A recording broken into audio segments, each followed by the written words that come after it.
Hey everybody. Hey Chris. Thanks for Hello. joining. So yeah, we're just doing a Sunday live stream. We're going to focus on Charlie Parker. I pulled a bunch of his records and I picked up some new Charlie Parker records recently. So I kind of put them in chronological order, and I've been really diving in and kind of understanding his career way better than I ever have. Yeah, And it has to be one of the best things that to dive into. I've been enjoying uh, these records immensely over the past week. So anyway, I just thought it'd be fun to jump on and talk about it. for sure. So Chris, hmm do you have Charlie Parker records? Yes, I Okay. do. I had a bunch actually. They put out a ton of recordings of him on like these cheap ass labels, like well, his own label that his wife made after he died. Yeah. Right, I put a couple on Charlie Parker records. Yep. Then there's what is that label? It's a label you see all the time. It was some archive label. I can't remember the name of it now, but I've got like There's they put out Jazz Tone put out a few of them. That was the mail Yes, order. yeah. This other label I'm thinking of is something archives. They put Okay. out a bunch of folk music and jazz music. I've got 3 or 4. Oh, I think I know what you're talking about. They have Yeah. like the illustration on the front with the Yep. text to the right. Yeah, exactly. They all kind of look the same. It might be Everest. It might be Everest. It is Everest. Yeah, Everest Archives. That's what it is. Okay. Yeah. Yeah, so I don't have any of those. I've have what I consider kind of like the early pressings on the labels, that were associated with putting out each of these sessions. I know that Parker, when was he born? Hold on, let's just do a quick little bio. So he's born 1920 in Kansas City, which is like obviously like a critical city within this time period in jazz. So he's like born in the right place. He lives to 34, dies in New York City. So he starts playing sax, and there's a very famous story about how he goes down to sit in with the Basie band, and he messes up, like, I forget what the track is, but Joe Jones throws his cymbal down, and then Parker goes to the woodshed and just practices like crazy, vowing for that never to happen ever again. Yes. Right. And then he joins Jay McShann's Territory Band. So he's in a big band, and this is where he meets Dizzy, if I'm not mistaken. And I think that is the case, and I think that's the band that Miles meets. I think Dizzy in as well, or something like that. Well, I know Dizzy played in Eckstein's band, and so did Miles. So did Parker at one point. Okay, all right. Yeah, no, they played in Eckstein's band. So Jay, but not together. I don't think Miles was in there at the same time Parker was, because Parker, right, in the mid to late 40s, had his own groups. He wasn't in like a big band. He was right. So he had a bunch of different Parker groups. Okay, so I think the story is, I forget. I wish I knew the story better, but anyway, that's early stuff. So what I'm going to show is basically his recordings. Most of them are his small group stuff. So this isn't big band. This is groups of like 10 or less usually. In some cases, there's like with strings. I think that is probably as big as it's going to get. But yeah. So how should we do this? Should I just jump in and start showing the first one here? That might be of course. a good way to do it. All right. So chronologically, the earliest one is Nico's Tempo. Tiny's Tempo. This is 1944 recording, and it's the only recording from 1944 that I have. And it's the only one that's on this record. The rest are later recordings. So we're going to see this record again. But this is Savoy. So Savoy is recording him. And Miles Davis is on this record as well. I'm not sure if he was in the 44 session, but he's in the other sessions. So this is the earliest Parker that I have. And this is him when, I think this is, some of my favorite years of Parker is the mid 40s. This is like when he's introducing bebop, recording it as well. This is like incredible playing by Parker. He just completely, the records we're about to see, there's some live concerts, and the way he plays compared to some of like the old swing style players is just like incredibly refreshing. And unique. So this is the first one I have. It's Savoy. It has the 1944 Chinese tempo on it. So that's, I don't know if there's any earlier recordings of him, but this is the earliest one that I have here. So what is that? It's a Savoy 10-inch or what? Savoy 10-inch. So it's there's like a set of 4 of these, and I think this is number 3. So, and what's cool is on here it says, let me show you the label. It says Bebop by Charlie Parker. Oh, that's cool. And why that's interesting is, one of the things that like struck me when I was listening to all this stuff was this next record I'm going to show. It's a live concert from 1945. And this is the second record that I have in terms of chronology. So this is Town Hall. This is him and Dizzy, right? Mm-hmm. And when they're introduced, they basically say, here's Dizzy Gillespie and Bebop. Like he's presenting it like it's like a show called Bebop almost. Right. And I just thought that was interesting because, when you connect it to the fact that one of the big jazz clubs was Birdland, named after Parker, it's like they were like presenting this in like a well thought out kind of way where they had like this concert of bebop music. It feels like it's not like a huge genre at the time. It's like a piece of art that they're putting out there, almost like it's like a play or something. Like it's an individual kind of set of things is kind of how it feels. Although I know that there's a lot of influence that's happening here and there's a lot of other players doing something similar. They just do it so incredibly well. And just the way like the announcers framing it and how it feels, and even how like that Savoy session calls it Bebop by Charlie Parker. Like that's the name of the record. It just feels like that's like, it's more than just a genre. It's like the title of like their art. Yeah. So I don't know if I'm reading too much into that, but any thoughts on that? Not really. I don't know. Where is that record though? What is the story with that? So this is modern by Premium Cool. I think this was a CD set, and then for like a record store day a few years ago, they put it out as a single LP. It's really good. The bass is like surprisingly good on this. So it's a good recording from 1945. It's pretty incredible to hear the early stuff. Although this isn't my favorite. Like 46, 47 studio sessions are definitely my favorite. Yeah. But it's cool to hear like what they're doing because it sounds like they're still honing it. That makes sense. What's up, Dave? Afternoon, gentlemen. Hey, Dave. So we're talking Charlie Parker. Is this like the deep dive? Are we going through the whole list? No, I'm just showing some records. Do you have Charlie Parker records? Yeah, I'll find them. Hold on.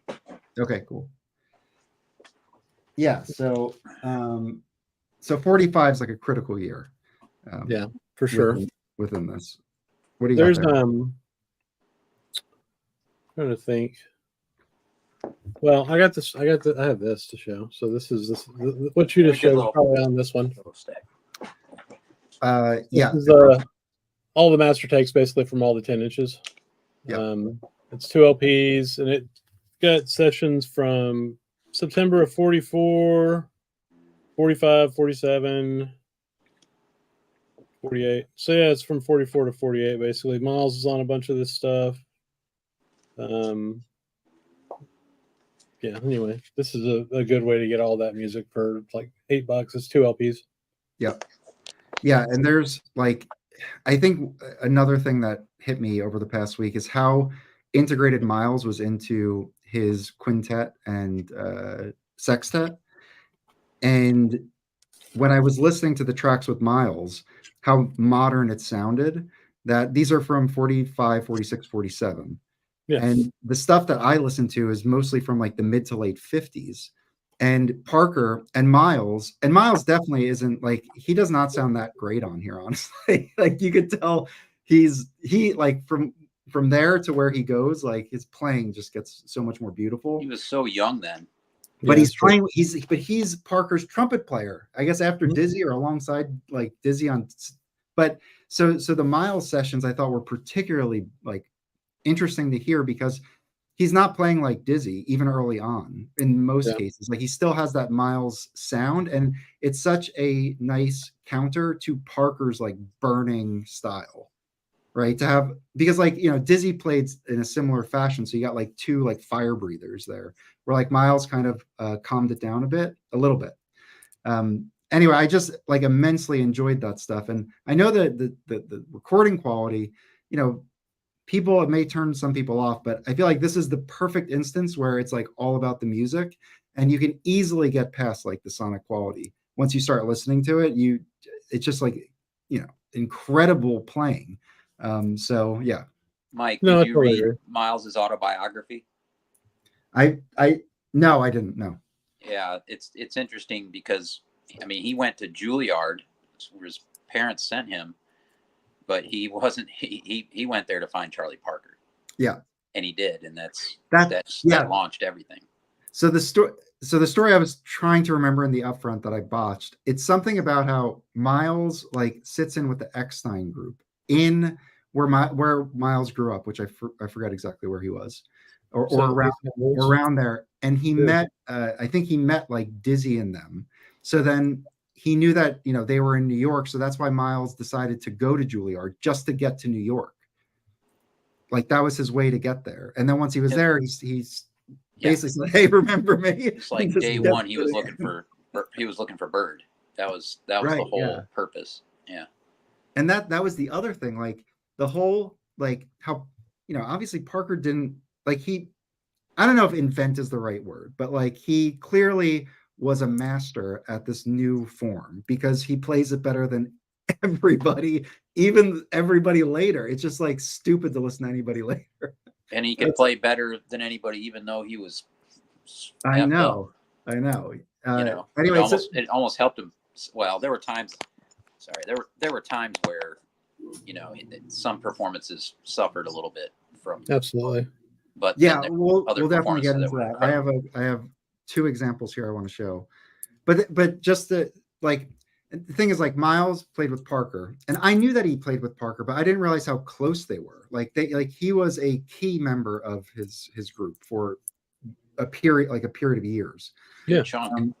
And so listening to that stuff specifically, and then thinking about how then Miles does his quintet, you know, in like 55, 54, 55, 56. Parker dies in 55, and he brings on Coltrane. So you have like this lineage from Parker to Coltrane, and when you think about where that lineage goes, it's like, I mean, it's not everything, of course, but like, holy smokes, like what an incredible like thing Parker. Yeah, Miles could have picked anybody to fill that role, but he knew, you know, he's like, how do I, you know, I can't really take a step down here because people are expecting to hear how Bird played. Yeah, I think that was in his best option was John, because John was the next level. Yeah, and yeah, so it was just kind of like a big aha moment for me to see it, so to hear it, to literally hear it.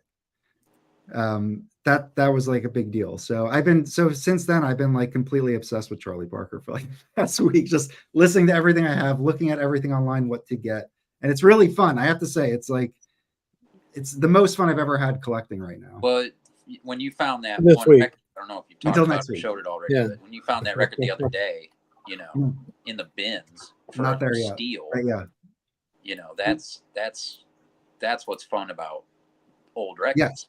Yeah, absolutely. That is like the era you're collecting. It's like it's also great too, in terms of like artifact and, you know, because a lot of people are passing those older records how everything by. was put together. What's that? You know, Mike? A lot of people are passing those older records by. I know. Well, I was doing that too. It's like I totally, like, you know, I can say like, yeah, Charlie Parker, Thelonious Monk, Louis Armstrong, Ellington, but I never like sat with like Parker's. I never like listening to everything else so much. It helps contextualize like how much everybody sounds like Parker after Parker. Like I can't not hear it anymore. So like it just, I knew that he was influential. I knew the story. I've watched, you know, read about him, but like just the music really connected with me. And Lester Young to him, you know. So I mean, so you know, yeah, exactly. So all that, yeah. So like I've been what's been nice is I've been collecting this old Norman Granz stuff, and because of that, I got these records with Charlie Parker on them. So I'll show those too. But I didn't get them because Charlie Parker was on. They're like the Jazz at the Philharmonic. He happens to be on some, and I've been diving into those. And there's a great story there that I want to talk about as well. So, and Chris, you were just showing the Savoy stuff. That's pretty good stuff. No, it's great, and cheap too. Oh yeah, those package deals. I have. What do I have? I got a Yusef. That one I think came out like an 81 or 82 or something. Yeah, I have a Yusef Lateef in that series. Yeah, they're absolutely phenomenal stuff that he did on Savoy. That most people would overlook. Because he did all those great Impulse records. Everybody's Yusef, after the Impulse stuff, but man, Savoy, Savoy he has some a bunch hidden of gems. But sorry. Go ahead, Mike. No, I was just gonna say that series is really good. The twofer that you showed, Chris. Yeah. Oh yeah. I have a few of those. They're excellent. Yeah. Yeah, I've enjoyed them. They're always cheap as hell too. Yeah. I mean, oh man, it doesn't look like if you're flipping through the bins, you could easily pass by it thinking, oh, this is just a comp or whatever. But that stuff's early material that is very difficult to get originals of. Yeah. And expensive. Show some records, Mike. All right, let's keep going. So I'm going chronologically, Dave. I love we have a really big international audience right now. It seems like that's awesome because we're not on in the middle of the night in Europe. All right, so this is by recording session. So when he died in 55, Savoy and Verve and everybody just basically released everything. Like there's a flurry of 1955 Charlie Parker memorial albums that come out. This is part of it. This is the first one in the Savoy series. It's the Charlie Parker story. And it has the Savoy stuff that's on those expensive 10 inches. It comes with additional takes on it. And before getting into this, I was like, well, I don't want additional takes. Like Chris, that master takes thing that twofer you just showed is perfect. Yeah. And I agree with that. But I was listening to this and I was like, what? Actually, it's actually kind of cool to hear every single note that this man has played.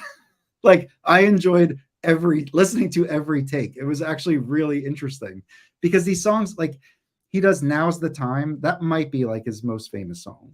It's like that and Ornithology, maybe like the two most famous, I think.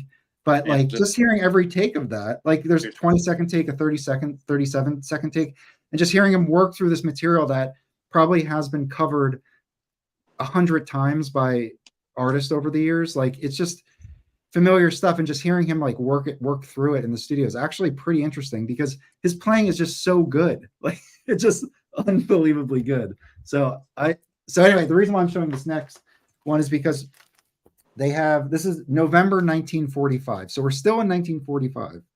I showed that live concert. I think that was earlier in 45, and this is later in 45. And they do the song Coco, which I think it's a great song. And I've heard like Art Dudley write about it, who's a great writer and author that passed away a few years ago, saying that this could arguably be the first like bop song. Is Coco. So I wanted to get this one, but this material on here is killer. You've had that forever, though. There's like 4 or 5 other ones, and they're all in my want list now. What pressing is that? That looks like an early version. This is I don't. It's an early pressing. I don't know if it's first, second, third. I know that the colors on the cover change, and I think this one actually had one where he's sitting in like a throne. There's like I have it, but it's different. Oh, okay. This is a much later, probably. Yeah, this is a 2014 pressing. Okay, cool. This is some kind of maybe a record store day thing.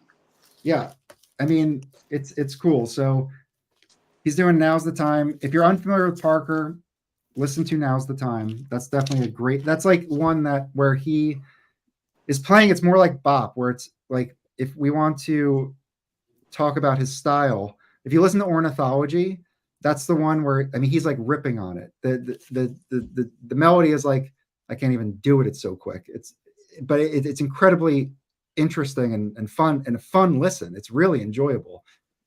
Now's the Time is a little slower tempo. It's not a ballad or anything, but it's slow. It's like a hard bop session. It sounds like it's like slow. It has the theme. The soloists come in, but the thing is, this is 1945. When you think of like the Messengers with Lee Morgan, when they were using that same style, what was that? That was, I don't know, 1960 or it's like 15 years later. So anyway, definitely gotta dive into Parker if you haven't. It's rewarding, and if you're not into it right now, just be open-minded to it for the future because it's really amazing stuff. I just always like some of the stories from like Jackie McLean about Bird. Yeah. Some interesting things about how he'd loan him a horn and the next day it'd be in pawn. Oh, yeah. Oh yeah, stuff like that. But Jackie was never upset with him. Yeah, because he stayed with Jackie at times. Okay. You know, and that was just part of the whole thing. Then they'd go get it out and he'd gig again. Yeah, I could see that. It was just. I think so. The next thing I'm going to show, there's a bit of a story like that, but I think that his playing was just so incredible, and his what he was trying to accomplish with his music was so respected that I think people put that above maybe some of his personal of course. problems and like that instance. And so this next one, see, I didn't even intend to get this, but as I was diving in, I was really happy to see I had this full concert. So it's across 3 records, and these are the only Jazz at the Philharmonic records Parker's on. I'm pretty sure. You can correct me if I'm wrong, but I'm pretty sure these are the only ones. These are from 1946, and it's a January 28th session. So I have it across these 3. So it's on one side of this, and then it's on volumes 2 and 3 of Jazz at the Philharmonic. Okay. So let me just walk you through the recordings. So this is January 28th, 46. Norman Granz is recording at the Philharmonic Auditorium in LA, and Bird is not there. Like Lester Young's, everybody's there, and Bird is not there because, of his problems. So they start playing, and Bird is not there. So they're playing, what is it called? I forgot the name of the track. It's like Ryman or Rhythm something, and he's not on it. And then you flip the disc over, and the second track, which is, I wish I had the names here, Sweet Georgia Brown. Just before his solo, Parker jumps on stage, and you could hear Norman Granz say like where were you? And then Parker comes in, which seems like he's just like literally stepping on stage, and his solo is amazing. It is incredible. It's incredible. And then they go on, they play like 3 more songs. So you have 4 songs here. One of them without Parker. Crazy Rhythm is the one without Parker. That's we used to have a singer in the band like that I was a roadie for. Just the band. It's time to go. And this is a rap rock band from the 90s. And Yankees nowhere to be found. It's time to go. Yeah, we're on. The 3 bands that opened, and we're all set up. And he would show up at the last second. All the time. Yeah. So and then break the house mic. Yeah. So that's what Parker's doing. And I recently got this one. I actually thought this was a 10-inch, and it came in. It was a 12-inch record. And on side B, it has the final 2 tracks of the night, which is So the group has Lester Young. Lester Young is 36. Okay. Charlie Parker is 25. So just to show the difference between like the Lester Young cohort of musicians. They're more swing oriented. A lot of that Norman Granz stuff that they record is that style. But the thing is, when you hear Parker contrast with Lester Young on this, it's like a breath of fresh air. Like it's just incredible to hear how he sounds. So anyway, this is a famous concert from January 1946. You can probably get it in many forms, but I got the original 10-inch LPs, and then this from 1951, which is a 12-inch, and it's definitely worth having. The sound is fine. I think the sound's totally fine. You can enjoy everybody great, and honestly, once you start listening to it and hearing all of them, it's just undeniably amazing. What label is those 10 inches, Mike? So this volume 3 is on the original Mercury. Mm-hmm. So Norman Granz contracted with Mercury before he had his own label. Oh, okay. And then this, you can see it's the same cover as the Mercury. This is volume 2, but he put Clef Records over the Mercury symbol. Okay. And then you have the Clef. Yeah. The Clef logo. Okay. So this would be a second press, but it doesn't matter. All these early ones are cool. And then this one is also a Mercury. So this one's in 51. So this is 51. So I think Clef, Norgran, and Verve were, I guess it has to be after 51 if he's still putting these out with Mercury. So I bet there's a Verve series of those same 100%. I've never seen any of those records in a shop anywhere or online. And they're cheap. I got like this one for and this is like the records are like near mint. So this I got for 10, And these, I think, the second one here, I think, was the most expensive at like 15. So like these Philharmonic ones, and if you're going to get them, get them all. But like Parker is on these early ones, so that's kind of a cool fact. Very nice. Yeah. So that's a great concert. Okay, this next one is kind of what started my Parker obsession this past week. And Dave, this is what you were referring to earlier. I found this in a record store here for $20. This is an original dial. This is a 54 session. I'm sorry, a 54 reissue of sessions from like 47, I think. Mm-hmm. And yeah, they're 47 sessions from October, November, December. And Miles is on this. So that's why I got this. I brought it home. I cleaned it up and I'm listening to it. And I messaged the group that we have. And I was just like, I'm listening to this Parker record, and it sounds like it's like a 1954 Miles Davis record. Like, sounds just like it. And then it just like stuck in my head. I'm just like, did I totally miss this with Parker? That like, when people say, because I always am like, bebop is like really quick, fast. Like, it's just different than this hard bop stuff later on. And it's like, I don't know where the lines are anymore, because this sounds like all the stuff from the mid to late 50s. So anyway, this dial stuff, the dial and Savoy stuff are the small group quintet, quartet, and sextet. That's like my favorite. And like from like the 46, 47 years, that is like, I think that like the most like exciting listening of Parker to me. There's stuff later that's really cool, but I think this is like, I think when everything was exploding for him in terms of his influence on the musicians. So yeah. So anyway, this was a cool one. I'll show you the label. Dave, don't you have a dial? Parker? Yeah, I've got my stack here. I'll show it. Okay. Well, so there it is. Nice and clean. You guys show all yours first. It has an ear, so it's a plastic pressing from 1951. Yeah, and this is they do Dexterity, Scrapple from the Apple, Bird of Paradise, a lot of now standards, Embraceable You. They do some, yeah. So this is really good, really. And you can find these dial sessions. It's not easy to find like this. I've really lucked out with. But there are reissues later from like the 70s and 80s that you can definitely get that material. For sure. It is available. It is available. But it is a little harder than the Savoy and Verve stuff to find, even the reissues. Yeah, those are some of the first ever jazz LPs that dial series. Yeah, that were ever made. Yours, I think. Do you want to show yours, Dave? Yeah, I can. It's from It was made in 1950, and it was promoted through a 1949 campaign by Dial just to test the waters to see if they even wanted to do, this format. Right. It's the bird blows the blues, the Dial 901. Yeah, that's like found this at Record Archive one Christmas. It was $100. They wanted $100 for it. I got it for $80. Because there's this guy, he looks like a wizard that runs their Discogs part. And I went in the shop and I asked him if I could get it off their Discogs. He goes, "Oh yeah, sure. I'll give you a deal on it too for getting it out of here." Oh right. And, yeah, this is a fantastic session. Yeah.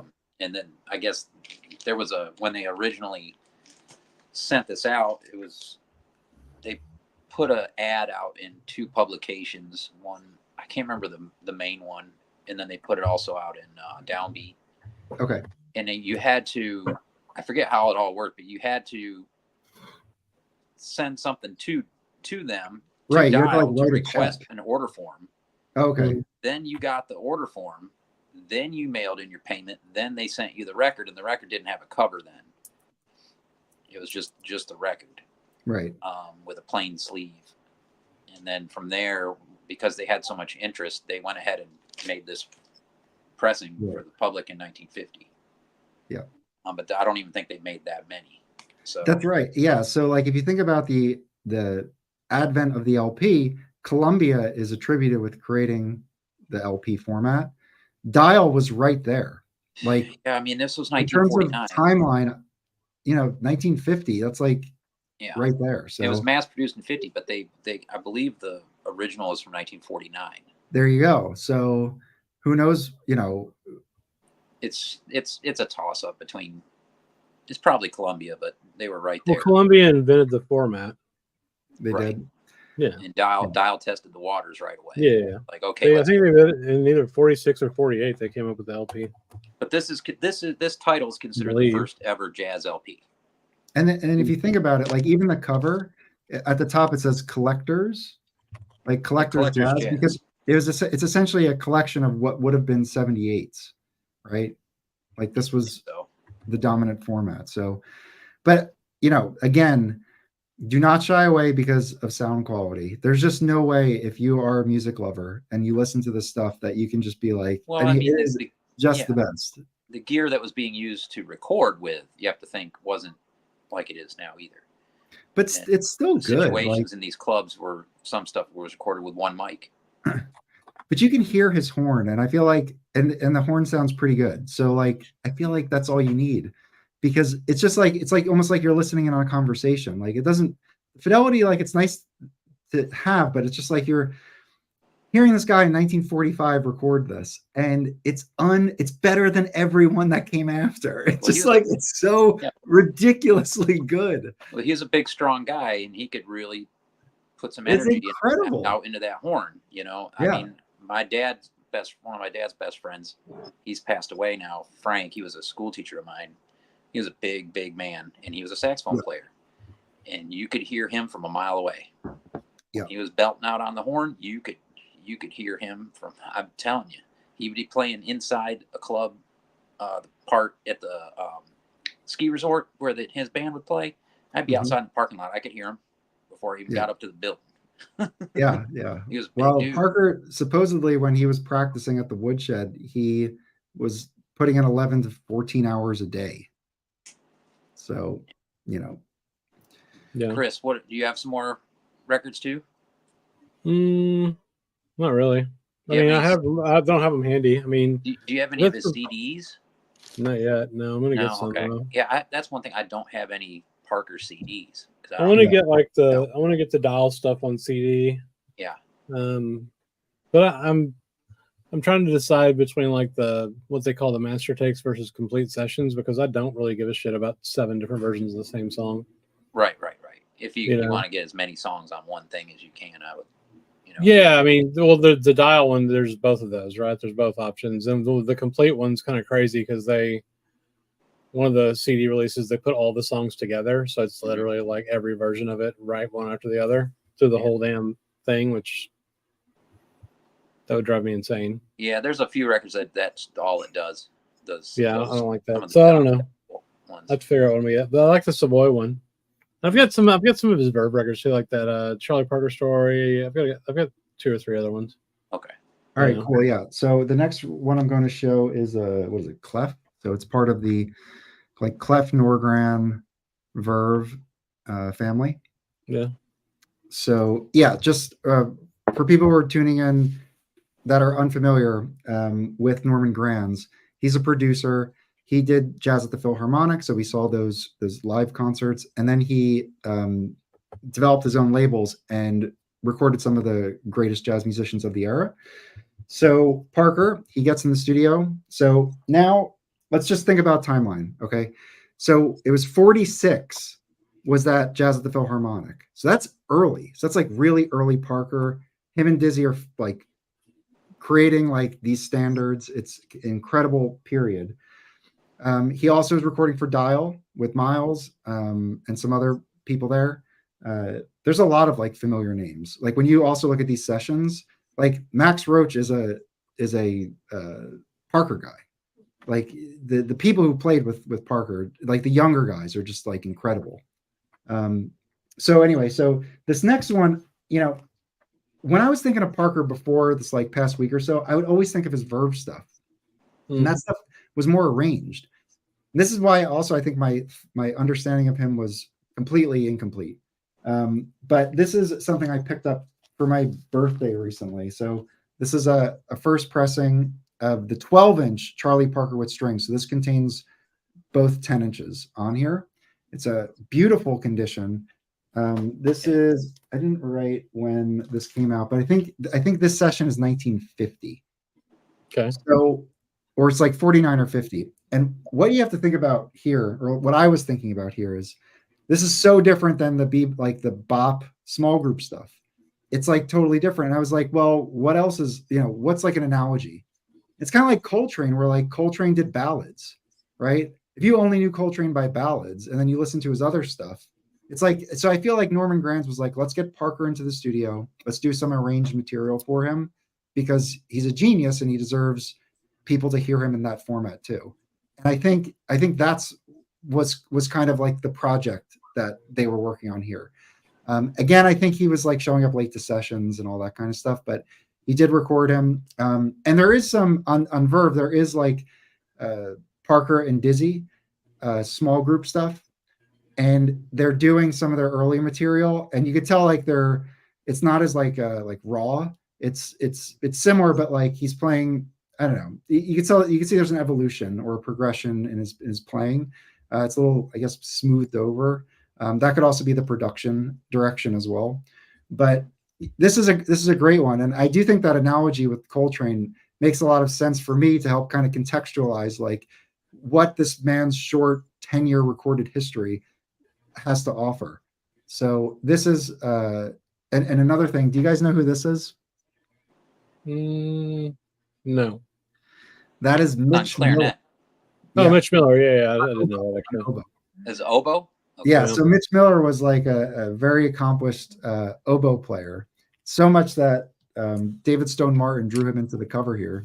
He also has a credit on the back here. Well, he also got the band together. He's the one that hired all the musicians. Okay, so yeah, so he's he went on to be like Columbia's A&R person. And he also then he put out a bunch of really shitty records that you can find for $1 all over the place now. And he also is the person who fired Frank Sinatra. So Sinatra. Yeah. Oh, really? Yeah. Wasn't that on Mercury originally on the 10 inches? Weren't those Mercuries? I think so. Yeah, probably. Yeah. So I grouped like the Mercury, the Stinton. Those are like the pre-Norman Granz labels, but like all that material was then reissued on every level he could. Later labels. But yeah, so this one's cool. And just hearing him in that setting where he has like kind of like a lush arrangement and how he plays on top of it. I know a lot of people avoid with strings albums, but like this one is definitely one that you can check out. Yeah, I'd love to find one of the 10-inch versions of that. Yeah. So that's a beautiful copy there. Yeah, it really was nice. Yeah, I don't like that record very much. I enjoy it more now. I was with you until I kind of started piecing things together, and then it's like kind of it's essential Parker. It fits in the path there. For sure. You're exploring. Yeah. Would you have that 10-inch box handy? I don't. It's out in the living room. Do you? Do you have it? I can get it. That was recently done, wasn't it? Yeah, let me grab that. With that whole series that has all the artwork. Yeah, that was like just a couple years ago. Yeah, who put that out? Was that this is Kraft. Did Chad put that out or Kraft? No, this is Kraft. Okay. Yeah. So this is Mercury and Clef 10-inch LP. So maybe it was Clef version. I think it was Clef, not Mercury. Honestly, it's all like the same stuff. I honestly consider it it's the same producer across everything. So these are 5 10 inches, and it's all Norman Granz stuff with Bird. So this is Bird and Diz. This is probably my favorite out of the 5. That's the most like the Savoy and Dial stuff from the mid. Yeah, I'd like that. Mid 40s. So this is on Mercury, I guess, originally, because it's got Mercury down there in the corner, right? Yeah, and originals of that can be pretty expensive. Yeah, I'm sure. Then these are the two. Well, not two. Let me find them. Yeah. So there's actually two. The two that you on the record you just showed are these two. Mm-hmm. These similar covers, right? Yep. And these were, I think these were Mercury too originally. Let me see if it says. What does it not say? It's fucking weird. Yeah, Mercury. Cool. And then the last two. These are pretty cool too. So this is Charlie Parker, South of the Border. I really like this. This is probably my second favorite one. I mean, it's all really arranged sounding stuff too. Is kind of like the strings, but not without violins and shit, right? Yep. Charlie Parker Hi-Fi. This one's really good. Actually, this might be my favorite. I don't know. This one's like super beboppy though, more than some of the other ones. You know what I mean? Love the artwork on all of those. Oh yeah, they're all great. Really Yeah. cool. But this box, you can probably get this box for I don't know. I think we got. What did we get it for? Like $60 or something, Mike? Like We got it like for $30 on sale. Really? Yeah.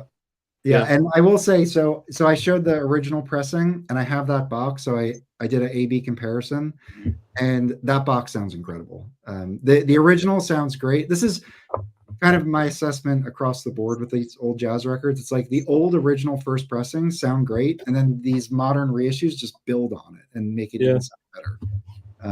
So you can't go wrong either way. But that box is, if you can get it for a cheap price, it's definitely worth grabbing. And it comes with a booklet, right? Yeah, it comes with a nice book. Yeah. So, yeah. All right. So he's with Norman Granz, and then when I started dating, I thought these were actually earlier sessions, but these are recorded in 52. So Charlie Parker with strings was like 1950. Before that, we had the Dial and Savoy stuff. And now he's still with Norman Granz in 52, and they do these things called jam sessions. Oh, they're cool. So Parker's on the first. This is like another series like Jazz at the Philharmonic, except these are studio sessions. But so Jazz at the Philharmonic, when you get the 10-inch, the entire side is one track, and it has like 5 people solo or 6 people solo, and usually one is like an upbeat track, and then you flip it, and then there's a ballad, and then the same guy's solo again. So it's just two songs. This is the same here, where they do 2 songs. Everybody solos, but it's 12 inches, so they have way more like time to solo. Parker's the first person, and Parker's always the first to solo. So like that's, whether it was the 1940, what was it, 48 Jazz at the Philharmonic, he's the first to solo, even though he's late, he still takes the first solo. And on these, he's the first solo. So, there was some deference going on with Parker, but these are kind of like Jazz at the Philharmonic jam sessions, but they're in the studio. Yeah. And these are from 52. So these are, 6-7 years later. So, recording quality is a little better because it's in the studio. It's a little later, more refined. These are really good to hear Parker. Like when you listen to the Savoy and Dial stuff, it's Parker's group. This is not Parker's group. He's playing here with like, great players like, who is it? Benny Carter, Johnny Hodges, Ben Webster, Ray Brown. They're all on the same songs. Ben Webster, they're cool. all trading solos. But the thing is, awesome. This isn't Parker's group, even though it's first solo. So he's playing in like a swing setting with these swing jazz guys, but it's Parker. So you get to hear him, and these are really great, like to kind of just hear him kind of fit in with some of his peers. So these are ones to get out too, and these have cool labels. So this is Clef, and this is a baby blue label. I don't know if that comes through, but you can see it's white. Yeah, those are nice.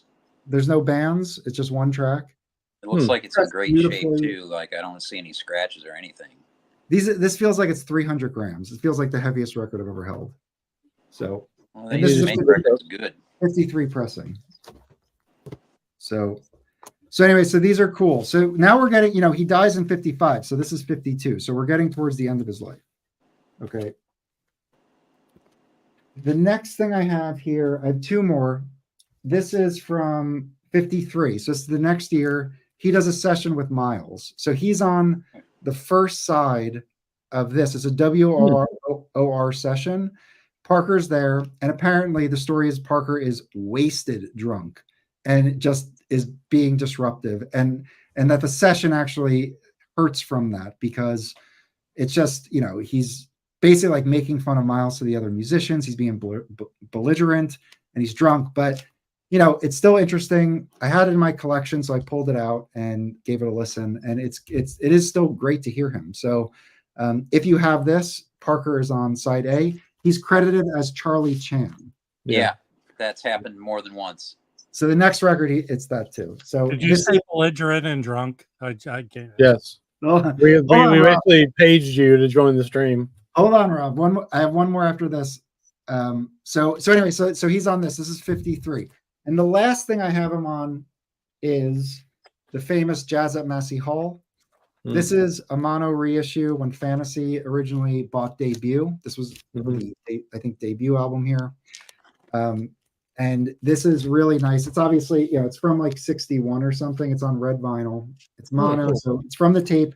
Sounds great. It probably has the Mingus bass overdub because the bass sounds really good on this, but I've never heard the other one. But yeah, so this is Jazz at Massey Hall. So just putting this in the context, this is the latest thing I have from him. This is May of 1953. Parker goes on to die 2 years later, and that ends his recorded career. So did he pass in New York or in L.A.? New York. New York. Yeah. In New York, yeah. He was at Nika's place. Yeah, For a couple days when he died. he had like a ruptured spleen or something and refused to like go to the doctors. Yeah, okay. And, Yeah, but he also, I mean, he tried to commit suicide a couple of times. He was, he was. I remember he was in an infirmary or something in L.A. or something like that. I pulled something out of the Jazz Bum Mike pile. Okay, what do you got? That's awesome, Dennis. See this, Mike? Yeah. Awesome. Oh, very cool. Oh, yeah, that's the Savoy. Yeah. Oh, so what's he doing on that? What songs are on that one?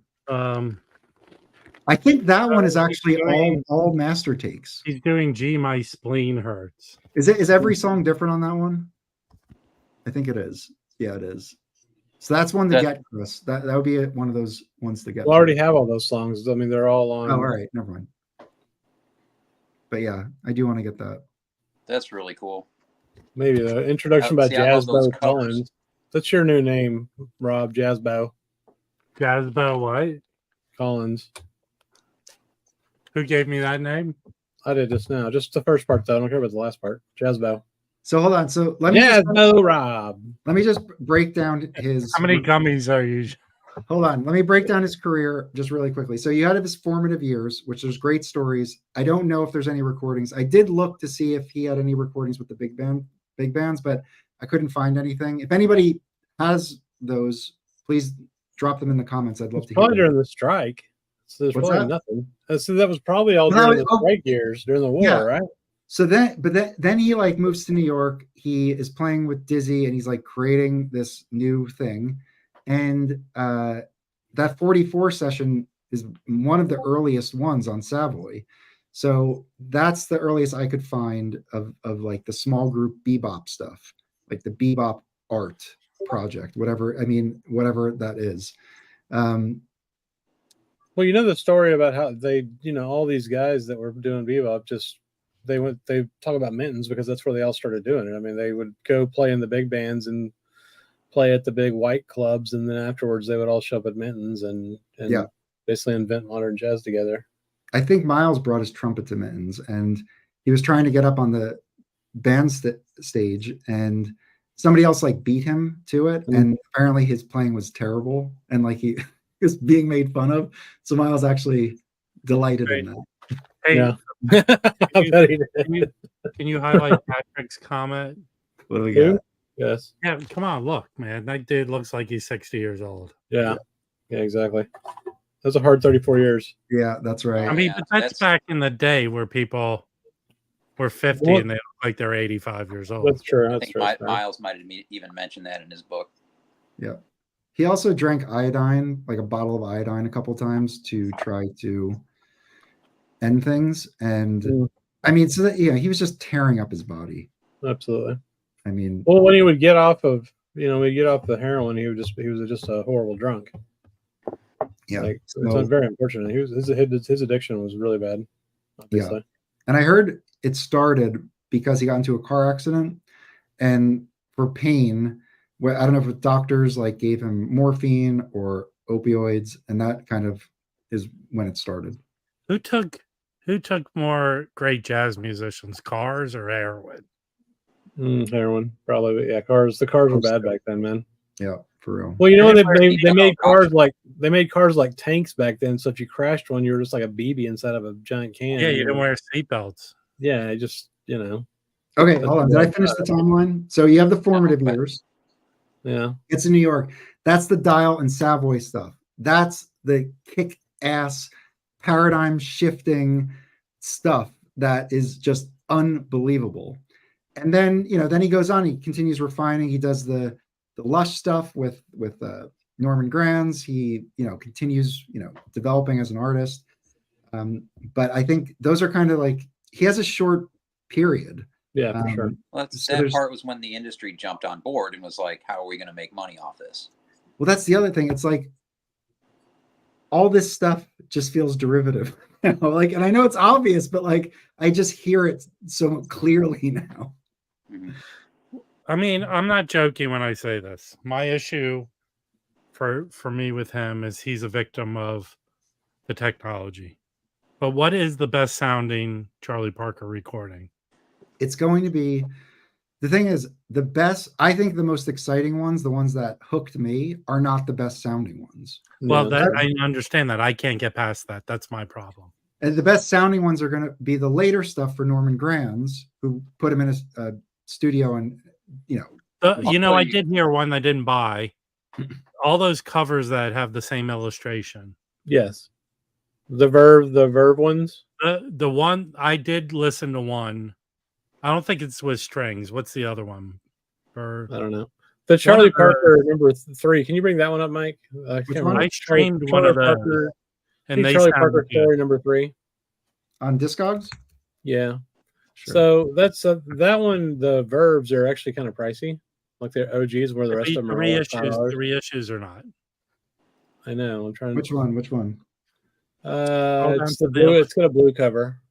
Blue? It's not Savoy. It's Verve. Oh, you can see my want list is blowing up with these. I feel sorry for the people you're going to buy. Okay, the yellow one. This? Yeah.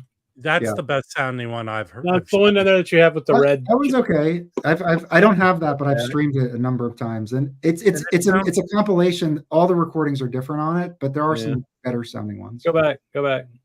I wouldn't mind having that. That one down there at the very bottom with the black and with the blue stripe on that you have on your want list.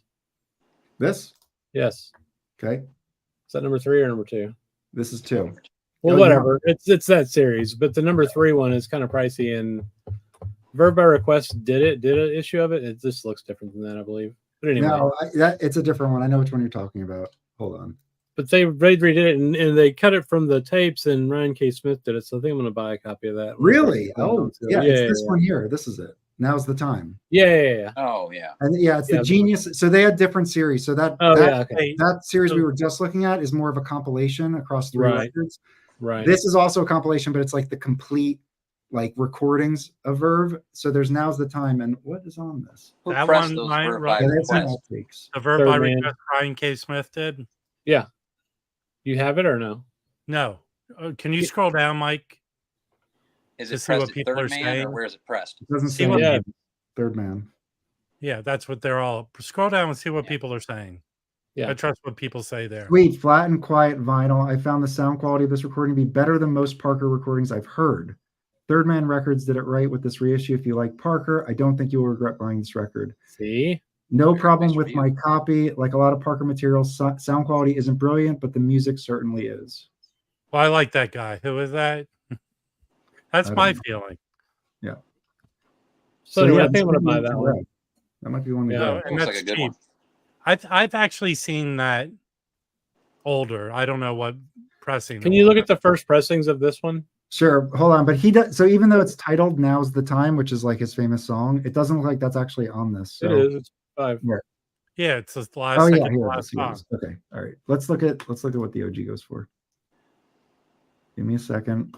Let me make this Let's little guess. bigger. $1. What do you think it is, Chris? $40. Let's go LP. We're gonna go US. Right there, you have it in your want list, literally.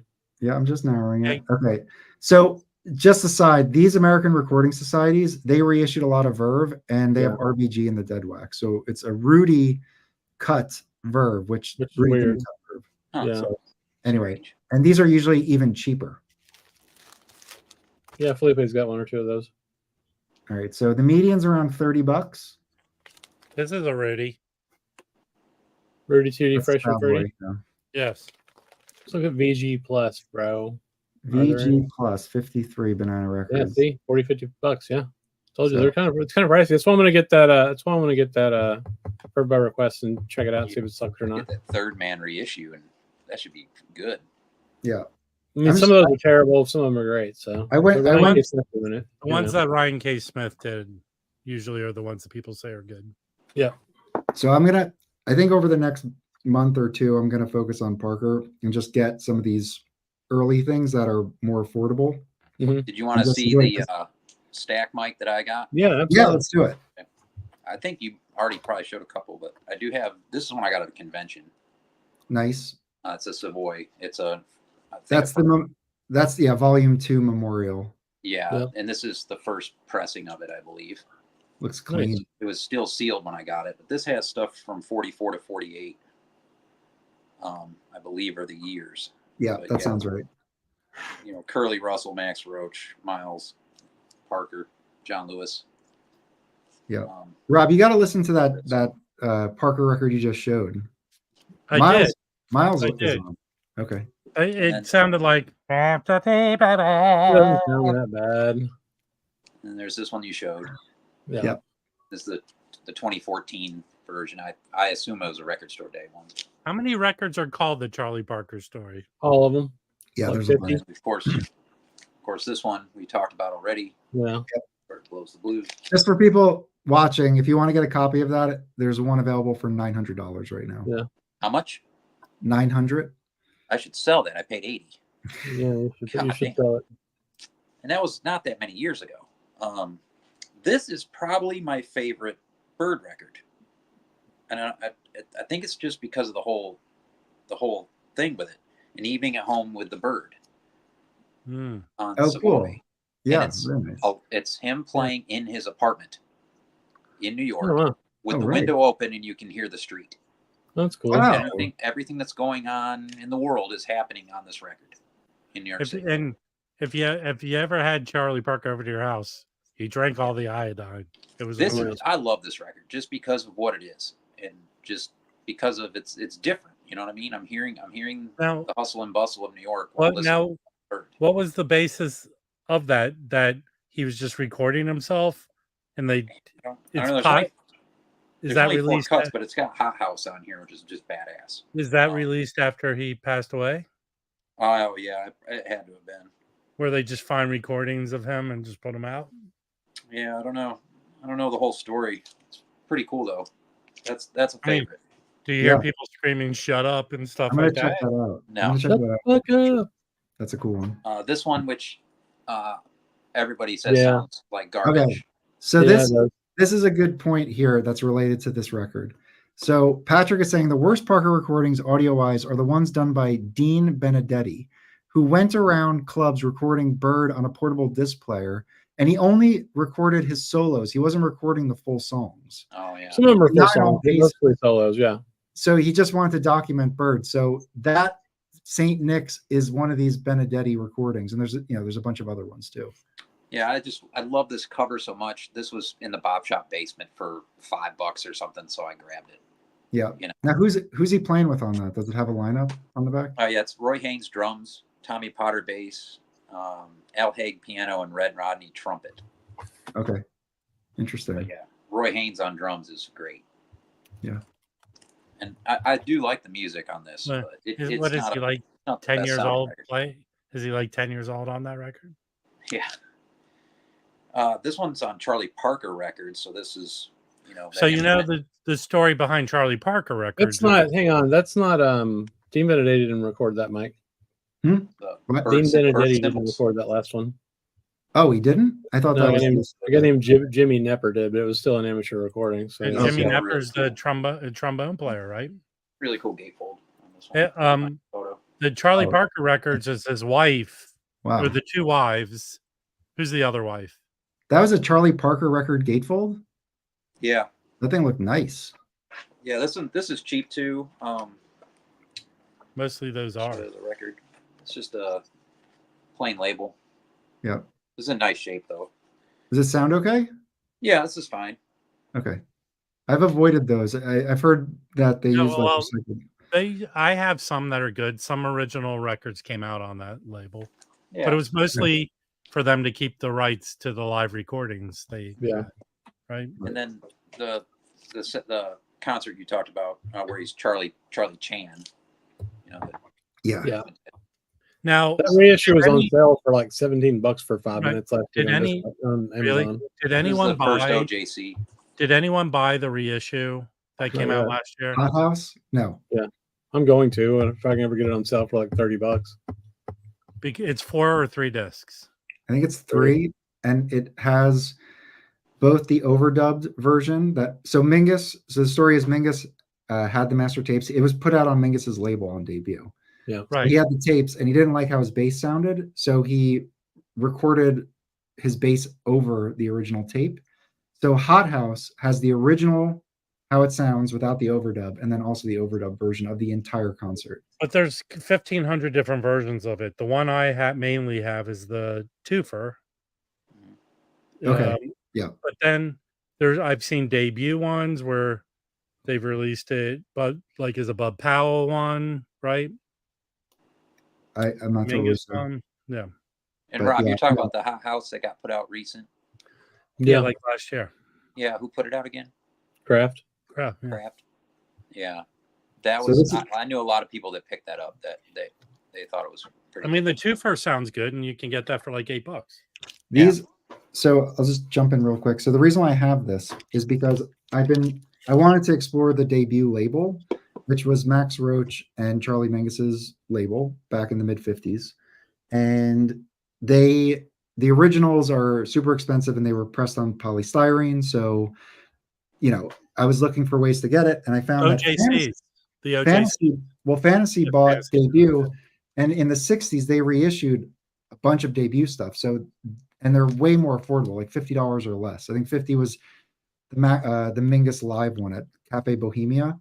But everything was cheaper, and these are like all analog. They're nice early pressings. They are red vinyl, which I'm not crazy about, but it sounds fine. A lot of them were put on their version of Duraflex. Well, this sounds good. I have some that are on Fantasy's version of the flippy vinyl. Okay. And they did put out mono and stereo. I avoided the stereos because these were recorded. All the debut stuff was recorded in mono. So I think that's what I'd recommend getting. And then also Fantasy leveraged the debut logo here, like debut series. Yeah. For records that were never part of debut. So not everything that has this debut means that's like an old Mingus recording or something. So just something to watch out for if you're going to go collect these. But this is a nice way to get nice pressings of these. But the Miles ones, weren't there like 2 Miles ones? Those are the ones I have are OJCs. I know Fantasy did a lot of the red vinyl for Brubeck at that time. Yeah, they did a lot of red vinyl. So they gave them all different covers. So this one is Mingus at the Cafe Bohemia. So but this is all analog 60s pressing. Sounds great. This is an awesome record.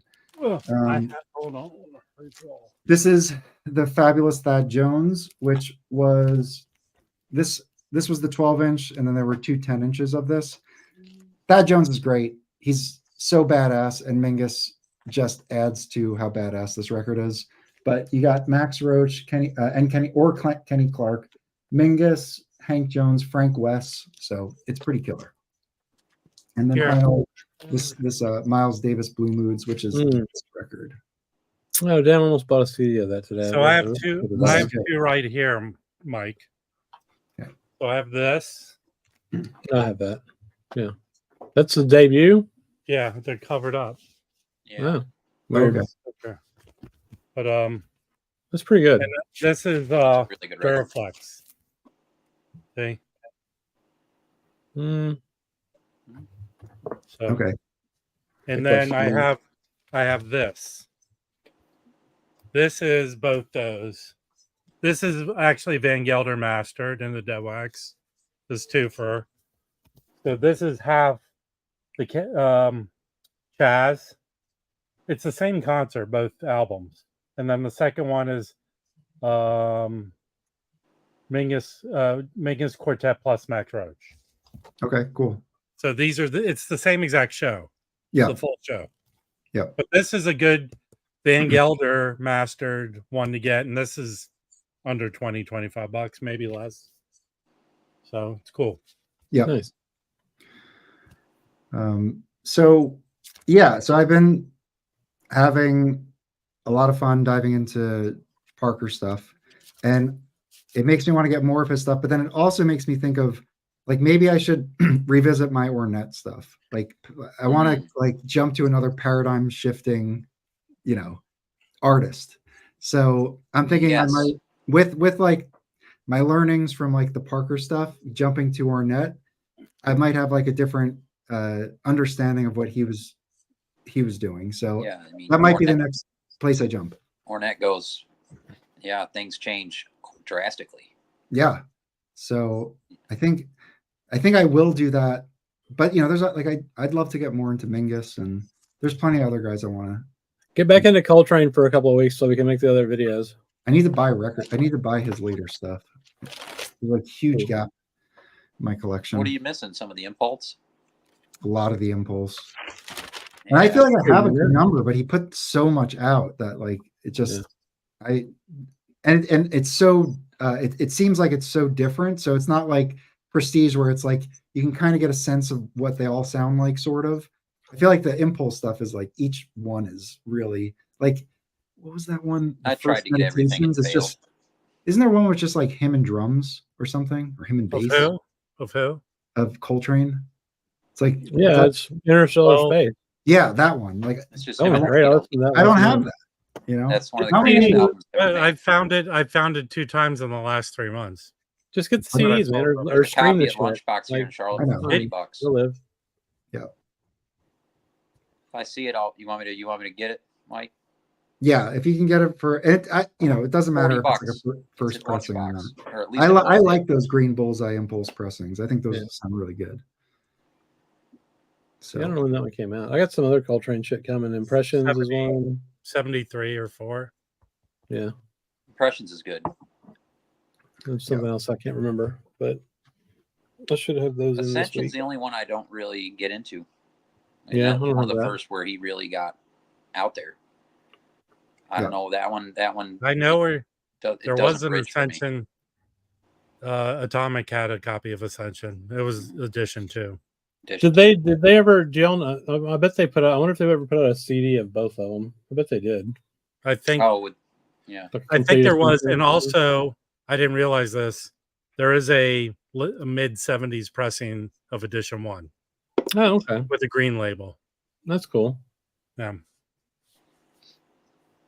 Yeah, I have a first press of one of the editions. I can't remember. I don't think it's the second. I think it's the first. Yeah. My edition 1 is a Canadian Spartan. Oh yeah, and my edition 2 is in stereo OG US. Yeah, those Canadian ones are nice. The Canadian ones sound. I've only have 2 Spartan records. Yeah, but they sound really nice. Yeah, Kieran's got a ton of them because he's in Montreal, and he's collected Impulse. He's got a ton of the Canada ones. Yeah, that makes sense. But he's happy to grab those because they sound great. So I'm gonna get some more Charlie Parker stuff, but I want to figure out which CD boxes I want to get. I like that record you guys went over there. The dial stuff and all that. The one from Third Man. Oh yeah. I'd pick that up if I saw it. So I am going to go after all that memorial stuff. I think on Savoy. If I can find those for like $6, $7, $8, $10, like I'm going to grab those. And then the Verve stuff, like their series, like we saw, there's 8 of them in like their core series of everything. So what Parker stuff? Of the Parker stuff. So what are they? Are they the story of Parker 1 to 4, and then what's like the genius of Charlie Parker? Okay. And that's the one that Third Man put number 3 out. Yeah. So that series, pretty much anything. Although there's one with strings, I have that. So not everything exactly, but anything I don't have. Yeah, you got to be careful because you can buy the same shit over and over again. All right, can I help you fellas out right now? Okay, sure. Since Target's having that buy 2 get 1 free. Yeah. There's several Charlie Parker records. Oh, wow. Do you want me to share a screen? Yes. Sure. Mike, Mike's saying Notes and Tones get the dial sessions. Heck yeah. That's what sparked my whole obsession this past week was the dial sessions. All right, here are the 4 that they have. Okay, so that first one, Long Lost Bird, that looks one's actually cool. pretty good. I have that. That looks pretty I forgot about interesting. that. Yeah, that was RSD. Yeah, That's 48, 49, I'm guessing. That's the CD. I would Okay. say CD. This is like a greatest hits, basically. That Yeah, Kraft put out. it's Savoy stuff, and I think there's some live. There's like a couple live takes too. Right? Dizzy Gillespie. I don't know what that is. I And don't know then what that here's is. Bird at St. Nick's. Bird at St. Nick's is pretty terrible, honestly. I would skip So that. That's that first one, that Charlie Parker Long Lost one, I have the Discogs up, and it's like every track was recorded somewhere else. Yeah. So there's all different stuff. L.A., New York, Carnegie Hall. There's Birdland sessions from 1950. That would be cool to hear. Birdland sessions. Who's playing trumpet? It's Dizzy's- all that Afro-Cuban bop stuff, like the Dizzy brought into the mix. Yeah, that would be cool. And Which is kick ass, you know. yeah. Because don't forget about that whole thing happened right at the same time. They came with bebop, then Dizzy's like, "Hey, how about this Afro-Cuban shit? Let's just mix it all together," you know? Yeah. Yeah. So so I went back. I listened to. Oh, I got Crouch's book in the mail. So have this That's as my really reference. good. That's great. Yeah. You'll enjoy that. That's Stanley Crouch. Yeah. Yep, Stanley Crouch. This was I wish he would have lived to finish two-parter. that out, but So this is a good companion. And what else? I just was like watching stuff on YouTube, basically interviews, people talking about Parker, his influence. I learned about the famous alto break with A Night in Tunisia, where they're all playing, then the music stops, and then Parker has like 4 bars where he just like does this killer solo into like his larger solo, and it just sounds incredible. And for the time, the video that I showed, it played the top 3 songs in Billboard, and they were like just so boring. And then they play Night in Tunisia, where Parker's doing this, and you can clearly see how exciting this would be to hear if you were around back then. So, or how off-putting it would be to hear too for most people. I mean, yeah, that's what like I mentioned. Obviously, Parker is a giant, but I just feel like I never really spent the time to listen to him as much as I have, and it's really the most like fun I've had listening to jazz to date. So Ornette is next, huh? I think so. I was thinking maybe Ornette next. I have a lot of Ornette. Yeah. There's still stuff I need. I have a lot of Ornette. I don't have his first record. That's another thing. Like I have a lot of Ornette and I've listened to it, but now with this new perspective, like will of Ornette change? You know what's good to pick up is he did several records for Artist House Records, Ornette Coleman. And those are pretty affordable ones to pick up and good. Yep. Yeah, the Savoy Dial sessions, those are definitely my favorites. Yeah, Bird without a doubt.